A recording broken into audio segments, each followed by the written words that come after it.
Bueno, hoy cambiamos de día. Germán de Agosto, bienvenido. Muchas gracias, Nati. En esta columna de hoy de análisis económico nos vas a ayudar un poco a repasar estas medidas o el impacto que puede tener las medidas que pretende llevar adelante el gobierno en base a algunos reclamos que surgen de la población. Exactamente, ¿no? Vamos a ver vamos a pasar cómo ha por un par de reaccionado, ellos. si querés, cómo ha reaccionado el sector público, la política pública a distintos problemas que van cambiando o han emergido, ¿sí? En particular tenemos un primer asunto que tiene que ver con los problemas fronterizos que tenemos. Bien. ¿Sí? Teníamos un problema muy grande con Argentina y ese problema se trasladó hacia Brasil y la política pública de alguna manera cambió, si querés, la magnitud del esfuerzo fiscal a la hora de atender esa situación. Sí. Pero ¿qué es lo que está pasando ahora? El problema con Argentina empieza a volver a aparecer y naturalmente los reclamos empiezan justamente a apuntar a la idea de que hay que ir para atrás en la reducción de los beneficios. De hecho, algunos intendentes justamente del litoral se reunieron con el exactamente. Entonces, vamos a contextualizar un poco cuál es la situación. Y acá tenemos las distintas categorías que hacen a la canasta que se toman en cuenta para comparar el diferencial de precios con Argentina, Salto y Concordia, y el diferencial de precios con Brasil, Artigas y Quaraí. Sí. Bien. Entonces, si te fijas, ahora abajo tenemos la diferencia promedio de esa canasta. Y es bastante más importante en el caso de Brasil. Es más de 40 puntos porcentuales superior hoy en el caso de Brasil. Es decir, Uruguay está mucho más caro con Brasil de lo que está con Argentina. Eso lo vemos a nivel promedio. Y acá tenemos los diferenciales entre la canasta. En particular, si te fijas en el caso de Argentina, incluso en algunos rubros, sí, tenemos diferenciales negativos, que quiere decir que nosotros somos más baratos que Argentina, tanto en artículos escolares como en ropa y calzado, que también es algo que ha cambiado, porque cuando miramos hace 2 años, 3 años, teníamos un diferencial de 180%. Ahora tenemos 26%. El tema es que hace 2 meses teníamos un 14%. Claro. Esta sopa de números reformulada es... Hay un tema de cambiario en Argentina también que exacto. Entonces, muchas cosas están pasando en Argentina y en Uruguay y el resultado de eso es que vos llegaste a tener un diferencial de 14% hace 2 meses y te subió al 26%. Es un aumento relevante, pero está más lejos del 180% que tuvimos y ahora está más lejos que Brasil. ¿Cuál es el problema? Es que justamente el equipo económico redujo el beneficio que aplica para el IMESI, que está dentro de la categoría transporte. Estaba en 40% en el caso de Argentina y ahora se redujo al 32%. Pero ahora lo que están reclamando los intendentes es, che, mirá, el problema con Argentina vuelve a emerger.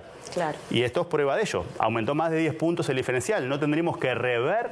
Bueno, se habla de llegar a un 36%. Ahora parece que con un compromiso práctico podría no ir a 40 como estábamos antes, pero llegar a un 36 que es más que el 32 que está vigente. Bien. Y en particular en el caso de Brasil fue al revés. Las medidas se tomaron en junio justamente porque ese diferencial aumentó considerablemente en el último año y si te fijas tenemos algunas categorías donde es más del 100%. ¿Sí? Vamos ahora a la siguiente placa. Nos metemos directamente en la categoría transporte, que es donde están los combustibles. Y acá vemos el impacto en el diferencial de precios que tiene la rebaja del IMESI a la nafta. En el caso de Argentina, acá estamos viendo solamente el diferencial de la nafta, del litro de nafta. Hoy es 10%. Cambió también radicalmente en relación a los últimos años. ¿Qué pasa si se sacara esa rebaja de IMESI? El diferencial sería del 83%. O sea, la distancia entre esta torrecita y esta torrecita es justamente el impacto asociado a la medida de alivio que estaba vigente. En el caso de Brasil es la misma lógica.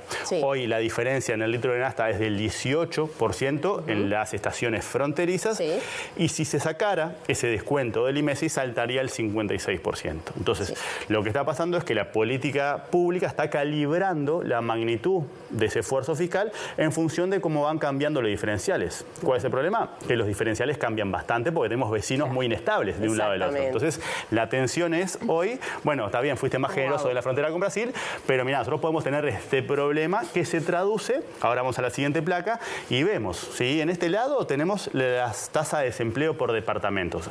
En rojo y en rojo más oscuro o colorado tenemos los departamentos que están más afectados por las tasas de desempleo. Los rojos son los que tienen 10% de desempleo o más y el oscuro acá es el que tiene más de 17%. Si te fijas, el desempleo es más intenso, si querés, en el litoral. Y el problema que más tenés en la frontera con Brasil se expresa más en la informalidad. Si te fijas, ahí el colorado y el rojo ¿sí?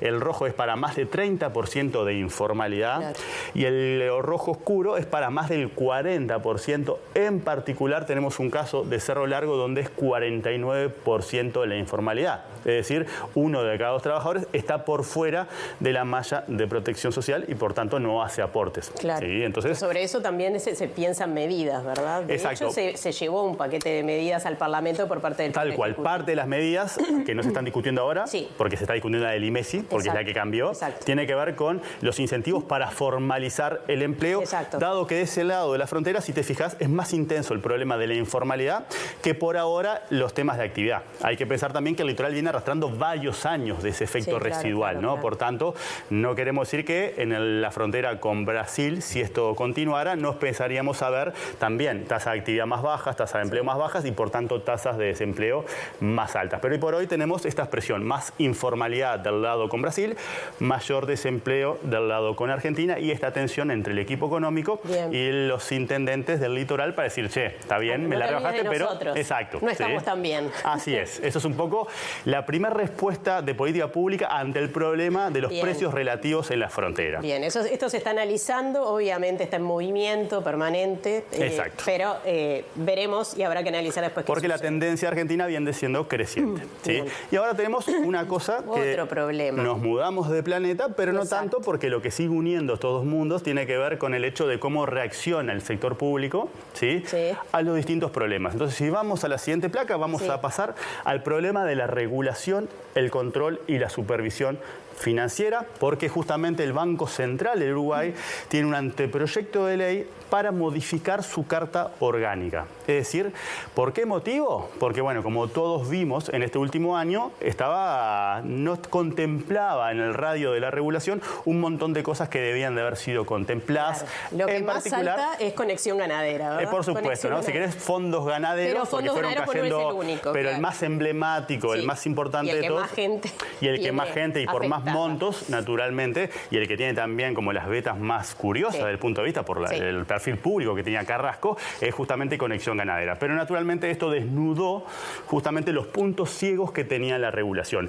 Y esa es la motivación que está detrás de este anteproyecto de ley. Es decir, encontramos que teníamos muchas más debilidades en la regulación porque estamos dejando por fuera cosas que pensamos que no iban a ser problemáticas, pero que por la vía de los hechos terminaron siendo muy problemáticas. Entonces vamos a una plaquita más para tratar de entender cuál es el objetivo, que es justamente fortalecer la protección del inversor, que el inversor tenga garantías, porque acá una de las cosas que caracteriza al sistema financiero o al mercado financiero es lo que en economía se conoce como asimetría de información.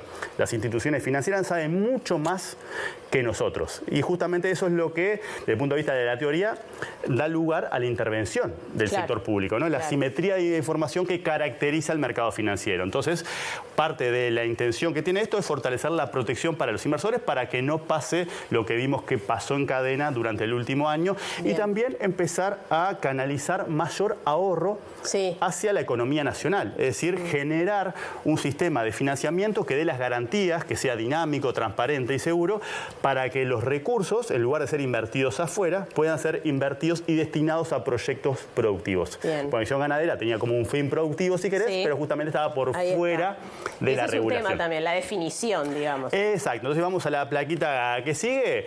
Los principales cambios que introduciría este anteproyecto de ley tienen que ver con extender el radio de regulación y control del Banco Central, justamente para comprender estas instituciones, entidades que, por más que no emitan valores financieros y no sea intermediación financiera, sí realizan operaciones financieras. ¿Sí? Y en particular es reforzar justamente las capacidades y facultades, es decir, lo que puede hacer la Superintendencia de Servicios Financieros. Y si vamos a la última, lo que vos decías es, bueno, vamos a rever el concepto de qué es una operación financiera, porque en la semántica hay cosas que son relevantes y ahora se define operación financiera cuando existe un desembolso de fondos con una promesa de rentabilidad, ya sea de rentabilidad fija o variable, gestionada por un tercero, que eso es como tratar de definirlo para poder meter para adentro estas entidades que estaban por fuera de la regulación y que tan problemáticas fueron. Así que serían como esos dos mundos de reacciones del sector público ante distintas problemáticas. Bueno, muy bien, Germán, muchísimas gracias, quedó clarísimo y bueno, ojalá que podamos medir buenos resultados.